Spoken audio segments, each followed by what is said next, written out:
So hi there, and welcome to another episode of Fact Fiend Focus. Man, is that shit getting old I love how you're doing the YouTuber thing for the start of this. We do, and you know what? I don't like it, so let's move straight past it. Today's episode is shitting just all over Ready Player One, the book and like the film.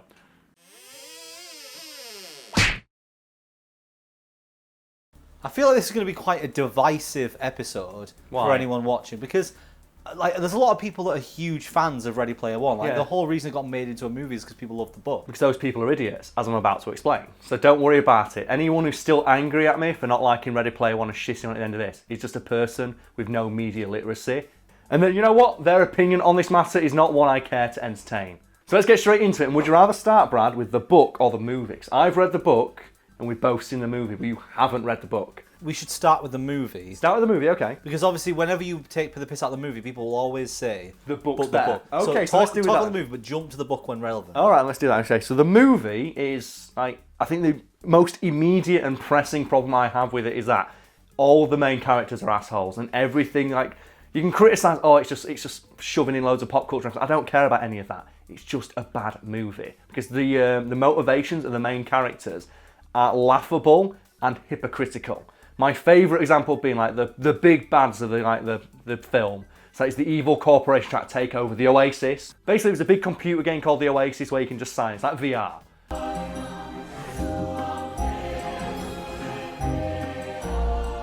This is the Oasis. It's a place where the limits of reality are your own imagination. And that's where everyone lives. And it costs 25 cents to play. And that's it. And it's supposed the inventor, a guy called Halliday, that's his vision for the future. There's a big ass company who wants to take it over and monetize the shit out of it. They're basically EA games. And what happens is the main criticism that the main character, Mr. Wade Watts, has for this big company is you don't respect Halliday's vision for the Oasis. You want to take the creation of this individual, this genius who created something for the world to enjoy. You want to take it and turn it into something you didn't intend. That is bad. Doing this is bad. That is something you should try to avoid. Of all the themes in the movie, that's the one that's hammered home the most. That it is bad for you to disrespect the vision of an individual creator. Smash cut to the end of the movie where the Iron Giant, a character in his original movie defined by the fact he doesn't want to be a gun. That's the whole crux of that movie. The Iron Giant, I think the Brad Bird, his pitch for it was, what if a gun had a soul and it didn't want to be a gun? That's why the character arc of the Iron Giant is that he doesn't want to be a gun. No, fuck that. In this movie, he's just obliterating thousands of people with eye lasers. It's what happens to, respecting the intent, the original intent of the creators of these things? Not to mention as well, in that universe and in the books as well, culture is dead. There is no culture in the movie beyond the year 2000 because with the exception of the main characters, what does everybody in that universe use as their avatar in the Oasis? They're all just characters from other things. Yeah, exact representations of characters that already exist. But what do the bad guys look like? Well, they've got their own little unique design, haven't they? Yeah, they're all Daft Punk looking stormtrooper things. They all look the same, but they all have a distinct visual look. And another criticism the main character has is this corporation, they don't have any creativity. They've got this vast Oasis and all they come in just wearing these bland stormtrooper-looking outfits, all looking the same. That's a pathetic way to live. How can you see the vastness of the Oasis and come in and just be the same thing? And in this movie, there is a shot of 16 Master Chiefs running down the road, all at the same time. Oh wow, yeah, a lot of creativity on display there, mate. Oh, what's that, Mr. Main Character? Person who's all about enjoy this universe lets you be anything. What are you driving? Oh. Is it the DeLorean with kit on it? Wow, how interesting. What's your name on Parsival. Wow, oh cool. One of the Knights of the Round Table, something like that. I think it's different in the books, but the challenges they have to do to get to the end, they're the kind of things that somebody would have figured out within a day. 2 minutes, yeah. The very first Easter egg one being the thing, if you drive backwards, I have played enough online multiplayer games to know the first thing anyone will do, because it's what I do, is drive backwards just to see what happens. They're literally looking for Easter eggs. That's how it's presented. And they play the game in the exact way it was meant to be played instead of trying to do something off the wall. So the literal definition of what they're supposed to... Surely it's better in the books. No. That final challenge is the same in the books, but before that, he has to go into Monty Python and the Holy Grail, and he basically goes in as a main character and has to quote the movie back, on command, as the other person's doing it. And obviously the person working for the giant company has someone reading in their ear the entire plot. Because one of the final challenges in the book is just remembering a film and quoting it word for word. And it's played as if it's against the clock, even though he goes into it first, which means that he's going to reach the end of the film first. And there's a great bit where he goes, oh yeah, the big corporation, they're cheating because they have, like, you know, teams of researchers who are, like, you know, reading shit into their ear, telling him all the answers. I'm doing it legit. While he's also saying, yeah, but I've also got my team of people at home helping me out, giving me advice. Like, well, so you're doing the same thing then, really. It's just that you're a hypocrite and an asshole. My favourite thing is, like, and this is a true story, like, when I first got given a copy of this book by a friend of mine, I read it about 3/4 of the way through, and I text him. So there's a text, like, conversation on an old phone somewhere in my house, where I ask him, so when does the twist happen? And then, what do you mean the twist? Well, where's the twist that the main character is an asshole? And you're not supposed to, like, you know, like, empathise with him or, like, put yourself in his shoes. And he goes, oh no, there is no twist. I'm like, what? Because I read the entire thing thinking it was parody. Right. Because I thought the main character is supposed to be like, and the book itself is a parody of, like, you know, gatekeeping nerd culture. Do you know those people who are like, oh, if you don't know as much about video games as me, you're an idiot and you should fuck off? And I was reading it from the point of view, like, the main character is an asshole and he's going to get his shit pushed in at one point, and realise that, oh no, just basing my entire worldview and my life revolve around video games and movies is a bad thing. And it never happens. Because there is literally a part in this book where the main character is stood in, like, a little nerd hangout in the Oasis, and a guy walks in, a dickhead walks in. I think it's the guy in the movie who's the evil bad guy. Like, he walks in and he says, like, well, you don't know everything about, like, this movie, and starts quizzing him on, like, you know, like, video game and movie trivia. Do you know, like, the kind of, like, gatekeeping asshole would in, like, the comic shop? If you walked in with your girlfriend, he goes, oh wow, I like this book. And he goes, well, tell me what issue, like, Thor picked up this hammer or whatever bullshit. That happens, and this guy asks our main character, who we're supposed to put ourselves in the position of, these questions, and the main character smarmily answers back, well, actually, basically, that is that guy. Like, well, actually, people observing this literally stand up and clap. But, like, we need to talk about the main character himself. Okay. In the movie, it's the actor who plays Cyclops, and it's just a generically handsome, like, 20-year-old guy.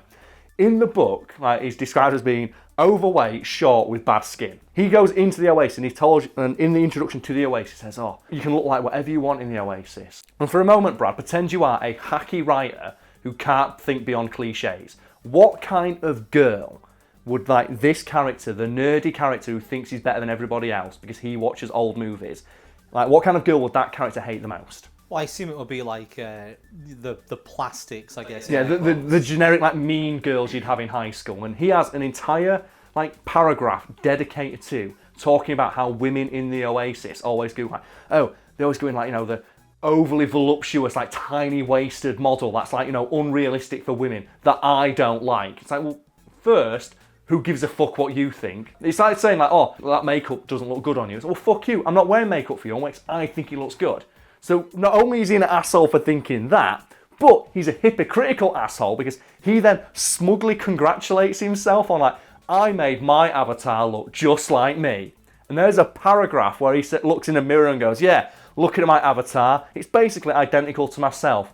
Yeah, I know it's a bit taller, a bit thinner, it's more muscular and it's got cleaner skin. But other than that, it looks just like me. This is, like, in the first chapter of the book, and that's when I'm like, oh, there's going to be a twist at the end. It's like it's a teardown of nerd culture of thinking you're better than everybody else while also being a huge hypocrite. No, he never learns a lesson. He never grows as a character. He never faces any challenge. He's just a smarmy dickhead the entire time, and everything goes his way. It's amazing. To the point where it gets to the very end of the book, and I thought the main character was going to be H. That they are in, like, you know, the novel, the original book, and immediately, as soon as that character's introduced, like, a hulking man mountain, like, that's a girl.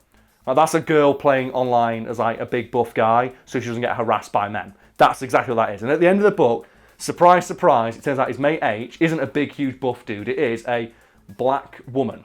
And he asks, like, why do you go around looking like this big hulking behemoth orc dude? And she, like, pours her heart out and goes, well, it's because my mother told me that being a woman and black would, like, you know, close a lot of doors to me. So she always said, if you go on the Oasis, always, like, you know, be a male character.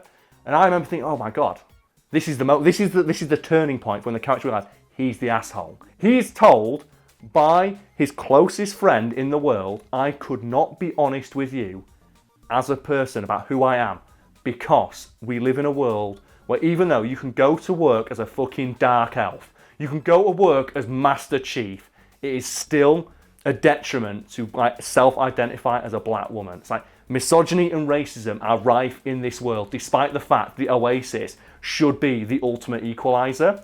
And you know what like Wade Watts does? He says, well, it's okay, I forgive you for lying to me, it's okay, and completely ignores the fact that his closest friend in the world couldn't be honest with who they are to him. And we have to talk about the fact as well, like, you know, the girl in the movie, she got the little scar on her face. She had the same thing in the books, but it's described like the reason he gets so attracted to her character was she's the only woman he ever sees walking around who uses, I think, like a realistic body type for a female character. So she goes around and says she's more plump than the other girls, I think is the word he uses.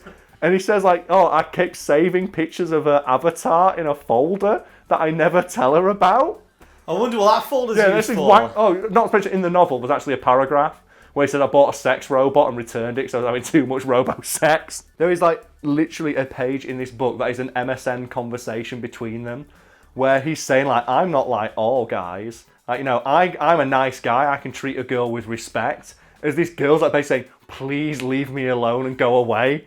And I think there's even a part in the book where he says, oh, I thought about how all my, you know, the great movie heroes had like, you know, attracted women and how do they win the woman back? And he seriously contemplates like going to like the planet she owns in the Oasis with a fucking boombox. This is the character we're supposed to want to like, you know, put ourselves in the shoes of. A sexually aggressive, smarmy dickhead who thinks he knows better than everybody else, who also is like a huge hypocrite and he's just like completely oblivious to the ills of society and makes like everything about him, including his best friend in the world, saying people keep being racist to me. And he makes, it's like, his only takeaway from that is, I can't believe you lied to me, but I forgive you. And we've gone so far ahead, I forgot one of my favourite parts of the book. And that's right at the start, when he goes into school and he's saying like, oh, all the cool kids always show off with their like, you know, fancy avatars. And I've got to wear like the bog standard jeans and t-shirt that come when you first make a character. And they all come up to me and make fun of me for not having a cool looking avatar. And he has an argument with this guy. And it sounds like the kind of story someone would tell in a forum about that time they shut down a bully with words. Because the bully comes up to him and is like, oh, what are you wearing there, dude? That shit's terrible. And he goes, that's what your mum said last night, and then mutes him as the guy gets annoyed. And everyone in the room goes, ooh, you're so cool, your dick's so massive, Wade. And there are just so many little moments in that book where if you read it from like the perspective I had of thinking it was taking the piss, think it's a parody, it's the most cringe-worthy read ever. Because I got the double twist reading that book of getting to the end, realising there's no twist, and that the author was being 100% serious. I will say the film looks nice. It looks nice, yeah. Do you like the part where, like, you know, the big bad guy that has the group of researchers reading stuff out in his ear to try and impress the kids? And that they didn't see, like, why that is, like, completely... it's just false flags. That's what the movie's doing. It's like, you read out, that's what the movie's doing. It's just reading into your ear, like, remember this reference, person watching at home? We're just like you, giant corporation releasing this movie. Aw, yeah.